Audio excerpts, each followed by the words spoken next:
سمجھانے کے لیے کہا کہ اللہ نے مخلوق بنائی تو مخلوق نے خالق سے پوچھا ہماری ذمہ داری بتا دی. میں صرف مثال عرض کرتا ہوں, خصوصیت بتاؤں گا, آپ خود پہچانتے چلے جائیں گے کون سی مخلوق ہے, کیا ذمہ داری مل رہی ہے. پروردگار سے ایک مخلوق نے آگے بڑھ کے پوچھا مالک تیری ذمہ داری کیا ہے؟ آواز قدرت آئے گی تیری ذمہ داری ہے بوجھ اٹھانا. اس نے کہا کس کا بوجھ اٹھاؤں گا؟ انسان کا بوجھ اٹھاؤں گا. مالک کتنے سال؟ 30-35 سال.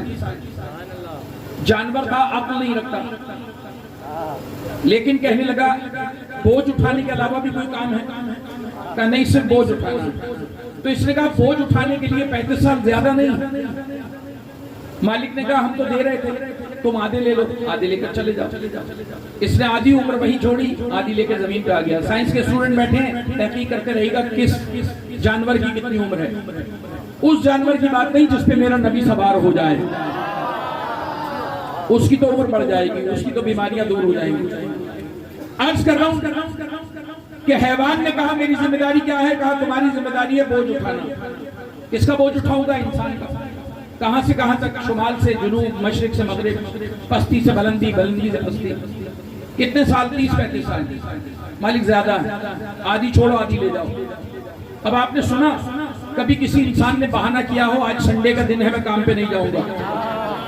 گھبرا کے سن رہے ہیں آپ. کبھی انسان نے کہا, کبھی حیوان نے کہا میں آج کام پہ نہیں جاتا, آج میں بیمار ہوں, طبیعت ٹھیک نہیں. جتنے دن زمین پہ ہے نا انسان کا کہنا مانے گا. کیوں؟ انسان اس سے بڑا ہے, اسے انسان کے لیے بنایا گیا ہے. ایک اور حیوان آگے بڑھا, مالک میری ذمہ داری کیا ہے؟ پروردگار نے کہا تیری ذمہ داری ہے حفاظت کرنا. کس کی حفاظت کروں گا؟ انسان کی, اس کی جان کی, اس کے مکان کی, اس کے کھیت کھلیان کی. آپ نے دیکھا ہے کسی انجان گلی میں داخل تو ہو جائیں آپ کو سرحد تک چھوڑ کر آتا ہے, یعنی اپنی حد بھی پہچانتا ہے. کچھ عرض کیا میں نے آپ کے خدمت میں, اپنی حد پہچانتا ہے. حیوان بھی اپنی حد پہچانتا ہے. اور ابھی ضمیر بھائی کہہ رہے تھے کہ فرشتے بھی اپنی حد پہچانتے ہیں. نبی سے آگے نہیں بڑھیں گے, اس لیے نہیں بڑھیں گے کہ اپنی حد پہچانتے ہیں, اگر آگے بڑھے تو جل جائیں گے, جل جائیں گے. عرض کر رہا ہوں, گھر جا کے سوچیے گا میں نے کیا کہا. ایک اور حیوان آگے بڑھا, اس نے کہا میری زندگی کا مقصد کیا ہے؟ پروردگار نے کہا تیری زندگی کا مقصد ہے اچھل کود کرنا. کتنے نوجوان بیٹھے ہیں, یہ میسج آپ کے لیے. اللہ نے اچھل کود کی ذمہ داری حیوان کو دی ہے, تمہیں نہیں دی ہے. تمہیں نہیں کہا, تمہیں بڑا سنجیدہ بنایا ہے. یہ ایک حیوان ہے. مالک میں اچھل کود کہاں کروں گا؟ کہا تمہیں آ جاؤ, تمہیں اچھل کود کرنی ہے درختوں پر, چٹانوں پر, مکانوں پر. قبلہ بیٹھے تائید کریں گے حیوان کا کام ہے اچھل کود کرنا. اچھا میں پڑھ رہا ہوں, آپ کو سمجھ آ رہا ہے نا میں کن جانوروں کی بات کر رہا ہوں؟ جانوروں نے ذمہ داری لی. کتنے سال؟ 30-35 سال. 30-35 سال کہنے لگے زیادہ ہیں, زیادہ لگ رہے ہیں, آدھی چھوڑو آدھی لے کے چلے جاؤ. حیوان ذمہ داری لے کے زمین پہ آ گئے. انسان کو بھی شرم آئی کہ جب حیوان اپنی ذمہ داری پوچھ رہے ہیں کیوں نہ میں بھی پوچھ لوں, میں بھی پوچھ لوں نا میری ذمہ داری کیا ہے. ڈرتے ڈرتے پوچھنے لگا مالک میری ذمہ داری کیا ہے؟ کہ تیری ذمہ داری ہے صرف علم حاصل کرنا. آپ یہاں بیٹھ کر بھی علم حاصل کر رہے ہیں, کسی کی معرفت حاصل کر رہے ہیں. تمہارا کام ہے علم حاصل کرنا. مالک کتنے سال یہ کام کروں گا؟ تو بھی 30-35 سال علم حاصل کرنا. چلاک تو ہے نا, شروع سے چلاک. کہنے لگا مالک 30-35 سال علم حاصل کرنے کے لیے تھوڑے نہیں ہیں. آواز قدرت آئے گی ہم تو حیوانوں کو عمر دے رہے تھے, اگر تمہیں کم لگ رہے ہیں یہ اٹھاؤ لے جاؤ, لیکن انسانیت میں لگانا, حیوانیت میں نہیں لگانا. حیوانیت میں نہیں لگانا. معلوم ہے کیوں عرض کر رہا ہوں؟ اس لیے عرض کر رہا ہوں کہ نبی کا کلمہ پڑھنے کے بعد بھی آج انسان کو قتل کر رہا ہے. غیر کرے تو کوئی پرواہ نہیں, لیکن زبان پہ نام نامی ہو سرکار کا, رحمت للعالمین کا, اور ہاتھ میں چھری ہو اور کلمہ پڑھنے والے کو قتل کر رہا تھا. پھر سوچنے کی بات ہے یا تو اس کی سمجھ میں نبی نہیں آئے, یا تو اسے معرفت نہیں ملی. تو یہ محافل, یہ مجالس, یہ رسمیں نہیں ہیں, یہ خرچہ کسی وجہ سے کیا جا رہا ہے تاکہ ہمیں نبی کی معرفت حاصل ہو جائے. اچھا اس کی بھی بڑی وجہ ہے. ابو جہل آتا تھا اور نبی سے کہتا تھا میں آپ کا کلمہ پڑھوں گا. نبی کہتے تھے تو میرا کلمہ نہیں پڑھے گا, اور جب نبی کہتے نہیں پڑھے گا تو نہیں پڑھے گا. تو اس نے کہا نہیں میں کلمہ پڑھنے کے لیے آیا ہوں, ایک کام کر دیں تو میں کلمہ پڑھ لوں. نبی نے فرمایا کیا چاہتا ہے؟ کہنے لگا میں اس وقت آپ کا کلمہ پڑھوں گا جب پتھر آپ کا کلمہ پڑھیں گے. انسان سب سے اشرف ہے مخلوق میں, اور یہ کہہ رہا ہے سب سے پست مخلوق کلمہ پڑھے گی تو میں تیرا کلمہ پڑھوں گا. نبی نے اشارہ کیا, سنگریزوں نے کلمہ پڑھا. نبی نے اشارہ کیا, پتھروں نے جو زبان نہیں رکھتے کلمہ پڑھا نبی کا. عربی زبان میں پڑھا اور سب نے سنا. پاشا بھائی سب نے سنا. جب سب نے کلمہ سنا نا تو کل تک جو نبی کے کہنے سے نہیں پڑھ رہے تھے نا, پتھروں کو دیکھ کے کلمہ پڑھ لیا. آپ نے سبحان اللہ کہا نا, سبحان اللہ کہا نا, یاد رکھیے گا سبحان اللہ کو. نبی نے کہا نہیں پڑھا کلمہ, پتھر نے کلمہ پڑھا, انہوں نے کلمہ پڑھ لیا. ابو جہل آیا, آج آپ کا کلمہ پڑھوں گا. نبی نے کہا نہیں پڑھے گا, اور جسے نبی ابو جہل کہتے ہیں کہنے لگا نہیں میں آپ کا کلمہ پڑھنے آیا ہوں, ایک شرط پہ پڑھوں گا. کب پڑھے گا؟ جب یہ جانور آپ کا کلمہ پڑھے گا. نبی نے فرمایا جانور کلمہ پڑھے گا, تو نہیں پڑھے گا.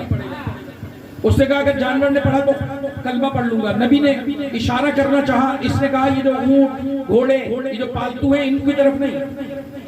چاروں طرف دیکھا ایک جنگلی خچر ہے جو بھاگا جا رہا ہے. کہنے لگا وہ اگر کلمہ پڑھے تو کلمہ میں آپ کا کلمہ پڑھوں گا. خچر ہوتا ہے اور وہ بھی جنگلی. توجہ فرما رہے ہیں آپ. میرے نبی نے اشارہ کیا, وہ دوڑتا ہوا آیا. اب مجھے بتاؤ جو نبی کے اشارے پہ دوڑتا ہوا آ رہا ہو اسے خچر کیسے کہوں؟ نبی کے اشارے پہ جانور آیا, اس نے کلمہ پڑھ لیا. جب اس نے کلمہ پڑھا نا تو ابو جہل کے ساتھ جو مذاق اڑانے آئے تھے ان میں سے بہت ساروں نے کلمہ پڑھ لیا. پھر کہہ رہا ہوں نبی کے کہنے سے نہیں پڑھا. جانور کو کلمہ پڑھتے ہوئے سنا تو انہوں نے بھی کلمہ پڑھ لیا. خدا کی قسم پھر نتیجہ بھی ایسا رہے گا. اگر نبی سے کلمہ لوگے تو مسلمان نہیں رہو گے, سلمان بن جاؤ گے. اور اگر جانوروں سے کلمہ لوگے تو کلمہ پڑھ کے بھی جانور کے جانور رہو. اگر نبی سے کلمہ لوگے تو بیزر نہیں رہو گے, ابو ذر بن جاؤ گے. اور اگر پتھروں سے کلمہ لوگے تو کلمہ پڑھ کے بھی پتھر دل رہو گے. نتیجہ ہے کلمہ کس سے لیا. تو بس زحمت تمام کرتا ہوں کہ اللہ کے نبی نے ہر مخلوق سے کلمہ پڑھوا لیا. ہر مخلوق نے نبی کا کلمہ پڑھا. لیکن انسان اتنا عجیب ہے اور غور نہیں کرتا. آدم علیہ السلام سے لے کر حضرت عیسیٰ تک ہر نبی کی قوم میں ایک گناہ تھا. اللہ نے اس پہ عذاب نازل کر دیا. کم نہیں تولو, جھوٹ نہیں بولو, فعل بد نہیں کرو. نہیں مانا کہنا, نبی کی توہین کی, اللہ نے عذاب نازل کر دیا. تم میں اور ہم میں سرخاب کے پر لگے. ساری قوموں کے گناہ ہم میں موجود ہیں, عذاب نہیں آتا. کم ہم تولتے ہیں, عبادتیں ہم نہیں کرتے, جھوٹ ہم بولتے ہیں. کون سا عیب ہے جو اس امت میں نہیں؟ لیکن کبھی غور نہیں کرتے. پھر سمجھ میں آئے گا میلاد کیوں مناتے ہیں, پھر سمجھ میں آئے گا نبی ہم جیسا نہیں ہے. کیوں نہیں ہے؟ قرآن نے کہہ دیا ما کان اللہ معذبہم وانت فیہم. اے محمد ان میں سرخاب کے پر نہیں ہے, تو ان کے درمیان میں رہتا ہے اس لیے عذاب نہیں بھیجتا. آپ ان میں رہتے ہیں اس لیے عذاب نازل نہیں کرتا. بس آخری بات سنیں رحمت تمام. اللہ نے ہر مخلوق کو ایک بار ذمہ داری دی. ایک بار ذمہ داری. تمہاری ذمہ داری بوجھ اٹھانا, تمہاری ذمہ داری حفاظت کرنا, تمہاری ذمہ داری اچھل کود کرنا. انسان کو علم حاصل کرنے کی ذمہ داری دی. اور نبی نے بھی فرما دیا ماں کی گود سے لے کر قبر کی آغوش تک علم حاصل کرنا. اور راستہ بھی بتا دیا انا مدینۃ العلم وعلی بابھا. علم لینا ہے تو دروازے سے آنا. عرض کر رہا ہوں آپ سے, ہو سکتا ہے اس شہر کی دیواریں بھی ہو سکتا ہے اس دیوار کی اس شہر کی چھت بھی ہو, لیکن یاد رکھیے گا جو دیواروں سے آتا ہے چور کہلاتا, جو در سے آتا ہے وہ عزت دار کہلاتا. عرض کر رہا ہوں آپ سے, دروازے سے آنا یہ راستہ ہے. اللہ نے علم حاصل کرنے کا حکم دیا ہے انسان کو, صرف علم حاصل کرنا. یہ چل رہا تھا, آواز قدرت آئی کہ پریشان دیکھ رہا ہوں. کیوں پریشان ہے؟ اس نے کہا مالک کس چیز کا علم حاصل کروں گا؟ کہا تو پوچھ کر جاؤ, جلد باز کیوں؟ تمہیں علم حاصل کرنا ہے، میں نے کائنات بنائی تمہارے لیے، تمہیں بنایا ہے اپنے لیے، بس زحمت تمام کر دی میں نے ساری کائنات تمہارے لیے بنائی ہے، انسان کے لیے بنائی ہے، انسان کو اپنے لیے بنایا۔ مقصد حیات کو پہچانو، زمین پہ چلے جاؤ، علم حاصل کرنا۔ مالک کیا علم حاصل کروں گا؟ کہا میں نے سورج بنایا ہے، تم نے غور کرنا ہے میں نے سورج کیوں بنایا۔ میں نے چاند بنایا ہے، تم نے غور کرنا ہے کس چیز سے بنایا۔ میں نے ستارے بنائے، تمہیں اس کی چالوں کو پڑھنا۔ بس اتنا علم حاصل کرو، لوٹ کر واپس آ جاؤ۔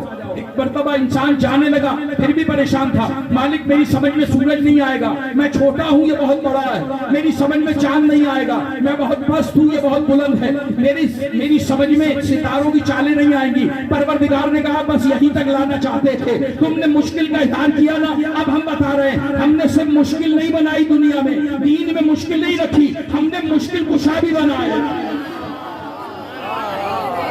صرف مشکل نہیں ہے، دین میں مشکل کشا بھی ہے۔ مالک کیا مطلب؟ کہ اگر سورج سمجھ میں نہیں آئے نا، اگر سورج سمجھ میں نہیں آئے تو ہم نے ایک علی ایسا بھی رکھا ہے جو اشارے سے سورج کو پلٹا دیتا۔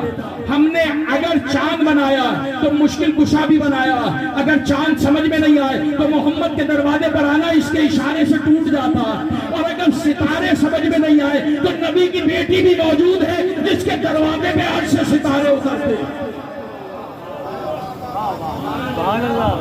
ہوگا کیا؟ ہوگا کیا؟ چاند پہ غور کرو گے، چاند نبی تک لے آئے گا، پھر تمہیں سمجھ میں آئے گا جب چاند اتنا طاقتور ہے تو جو زمین پہ کھڑے ہو کر توڑ رہا ہے وہ کتنا طاقتور ہوگا۔ اور جب تم نبی کے دروازے پر آؤ گے یہ تمہیں سجدہ کرتا ہوا ملے گا تو تمہیں سمجھ میں آئے گا اتنا طاقتور تھا چاند جو توڑ دے وہ خود کتنا طاقتور ہے، اور جو چاند توڑ کر جسے سجدہ کر رہا ہے وہ کتنا طاقتور ہوگا۔ تم غور چاند پہ کرو گے، چاند نبی تک لائے گا، نبی خدا تک پہنچا دے گا، تمہیں مقصد حیات مل جائے گا۔ تم غور سورج پہ کرو گے، سورج تمہیں علی تک لائے گا، علی تمہیں سجدہ کرتا ہوا ملے گا، تمہیں مقصد حیات مل جائے گا۔ تم ستاروں پہ غور کرو گے، ستارے تمہیں دروازہ زہرا پہ ملیں گے، اور جس کے در پہ ملیں گے وہ تسبیح پڑھتی ہوئی دکھائی دے گی۔ تمہیں سمجھ میں آئے گا جس کے در پہ ستارے اتر رہے ہیں، یہ جس کی تسبیح پڑھ رہی ہے وہ کتنا عظیم پروردگار، تمہیں مقصد حیات مل جائے گا۔ تو ضروری ہے کہ انسان مقصد حیات کو پہچانے، اور مقصد حیات کو پہچان لیا تو کیا ہوگا؟ ہمیں دنیا میں بھی کامیابی مل جائے گی، ہمیں آخرت میں بھی کامیابی مل جائے گی۔ تو بس دو تین شعر سنا کے زحمت تمام کرتا ہوں کہ عبادت ہے میری بس نام دہرانا محمد کا، جہاں سارا ہی ان کا ہے کیا کیا نام محمد کا۔ اور ضمیر بھائی کوشش کی میں نے کچھ لکھنے کی، عرض کرتا ہوں کہ زمانہ عقل کی لینے وہاں خیرات جاتا ہے، جہاں مسند نشی ہوتا ہے دیوانہ محمد کا۔ اور خدائے پاک نے حسنین سے بیٹے عطا کر کے سبھی سے مرتبہ رکھا جدا گانا محمد کا، اور عزائے حضرت شبیر کا ہے معجزہ ورنہ، کہاں گھر مجھ سے عاصی کا اور آ جانا محمد کا۔ آخری شعر رحمت تمام، پروردگار آپ کو ہر رنج و بلا سے محفوظ رکھے اور ایسے ہزاروں جشن دیکھنے اور منانے کی توفیق عطا فرمائے۔ خدائے پاک نے حسنین سے بیٹے عطا کر کے سبھی سے مرتبہ رکھا جدا گانا محمد کا۔ یاد رکھنا میلاد منانے کا حق پہلے بھی کہا دو لوگوں کو ہے، ایک اسے جو نبی کو گہوارے سے نبی مانتا ہو، اور دوسرا وہ جس کے تعلقات ابو طالب سے اچھے ہو۔ بس زحمت تمام کرتا ہوں یہ شعر پڑھ کر کہ خدائے پاک نے حسنین سے بیٹے عطا کر کے سبھی سے مرتبہ رکھا جدا گانا محمد کا، اور عطائے سیدہ نہ ہو تو لکھنا نعت ناممکن، عطائے سیدہ نہ ہو تو لکھنا نعت ناممکن، عطا ہو جائے تو املا ہے لکھوانا محمد۔